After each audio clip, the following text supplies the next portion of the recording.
तो क्या एआई सच में यूट्यूब क्रिएटर्स की कमाई छीन लेगा? एक बड़ा सवाल है ये आजकल।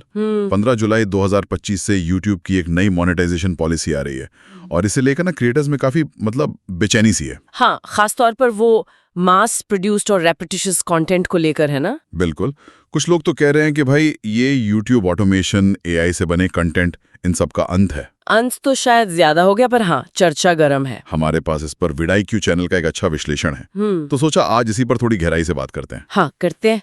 समझते हैं कि अपडेट आखिर है क्या, असल में इसका मतलब क्या है क्रिएटर्स के लिए। देखो, यूट्यूब तो कह रहा है कि ये कोई बहुत बड़ा बदलाव नहीं है। हाँ। उनकी जो पुरानी नीतियां है ना, हाँ। ये बस उसी का एक छोटा सा अपडेट है, ताकि वो बेहतर पहचान सकें कि कौन सा कंटेंट बहुत ज्यादा मात्रा में बन रहा है या मतलब बिना किसी खास बदलाव के बार बार बन रहा है। अच्छा, जिसे दर्शक अक्सर स्पैम समझ लेते हैं। हाँ, बिल्कुल।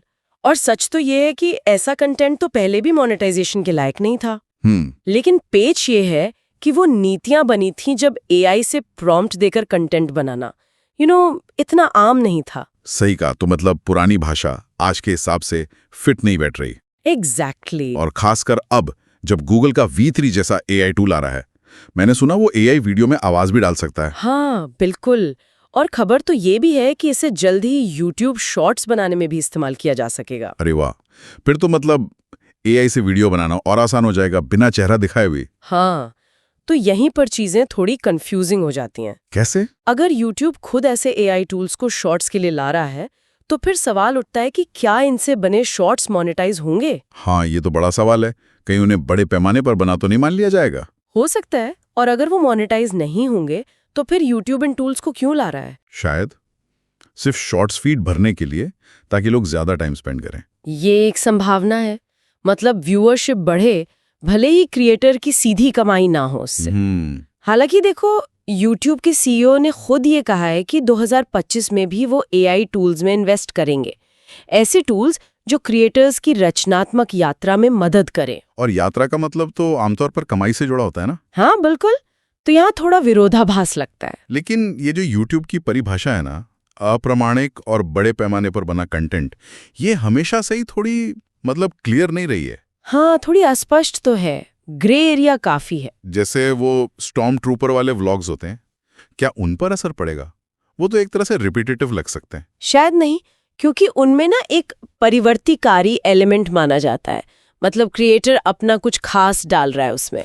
अच्छा, परिवर्तनकारी, ये शब्द महत्वपूर्ण है। इसका मतलब क्या है एआई के संदर्भ में? एआई यूज करके भी मोनेटाइज होने के लिए क्या करना होगा? देखो, परिवर्तनकारी का सीधा मतलब है कि आपने ओरिजिनल चीज में कुछ अपना महत्वपूर्ण योगदान दिया हो। अपनी कमेंट्री, अपनी कहानी, कोई अनोखा नजरिया, कुछ नयापन। इसे ऐसे समझो कि मौलिकता ना एक स्पेक्ट्रम जैसी है।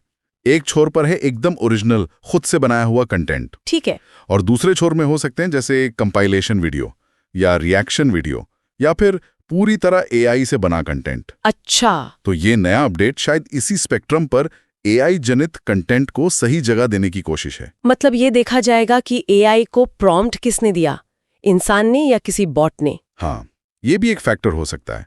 और जो कंटेंट बना उसमें कितनी वैरायटी है, या बस एक ही टेम्पलेट बार बार यूज हुआ है, ये सब चीजें शायद देखी जाएंगी। तो ये जो पॉलिसी की भाषा थोड़ी अस्पष्ट है, ये शायद यूट्यूब ने जानबूझकर रखी है ताकि उन्हें थोड़ी फ्लेक्सिबिलिटी मिले। हाँ, लगता तो यही है। मतलब केस बाय केस देखने के लिए, वो जब हम देखेंगे तब पहचान लेंगे वाला एटीट्यूड। ये क्रिएटर्स के लिए थोड़ा फ्रस्ट्रेटिंग हो सकता है। उन्हें साफ साफ पता नहीं चलता कि लक्ष्मण रेखा कहाँ है। बिल्कुल, क्लैरिटी की कमी तो है।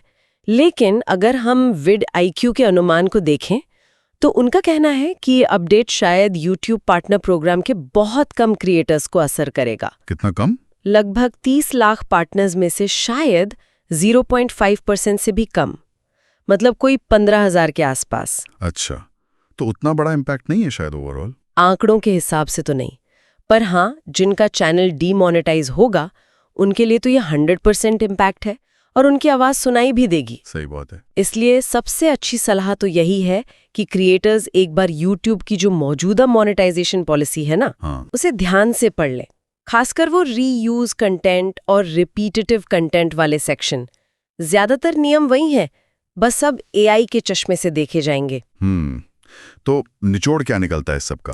निचोड़ यही है कि YouTube अपनी पॉलिसीज को AI के जमाने के हिसाब से ढाल रहा है, अडेप्ट कर रहा है। तो जो क्रिएटर्स वाकई ओरिजिनल कंटेंट बना रहे हैं, भले ही AI टूल्स की मदद से, उन्हें शायद ज्यादा घबराने की जरूरत नहीं है। लगता तो यही है, अगर आप AI को एक टूल की तरह इस्तेमाल कर रहे हैं अपनी क्रिएटिविटी बढ़ाने के लिए और उसमें अपनापन डाल रहे हैं, तो शायद ठीक रहेगा। असली परीक्षा तो खैर 15 जुलाई को होगी, जब ये अपडेट लागू होगा और हम देखेंगे कि YouTube इसे कैसे लागू करता है। बिल्कुल, तभी असलियत सामने आएगी। अच्छा, जाते जाते कोई एक ऐसा सवाल या विचार जो हमारे सुनने वालों को सोचने पर मजबूर करें? हाँ, एक सवाल है जो सिर्फ मोनेटाइजेशन से कहीं आगे का है। क्या? जब AI से कंटेंट बनाना इतना आसान हो जाएगा और प्लेटफॉर्म खुद इन टूल्स को बढ़ावा दे रहा हो, तो भविष्य में मौलिकता का, क्रिएटिव एफर्ट का सही मतलब क्या रह जाएगा, इस पर सोचना जरूरी है।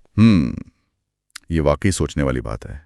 मौलिकता की परिभाषा ही बदल सकती है। बिल्कुल।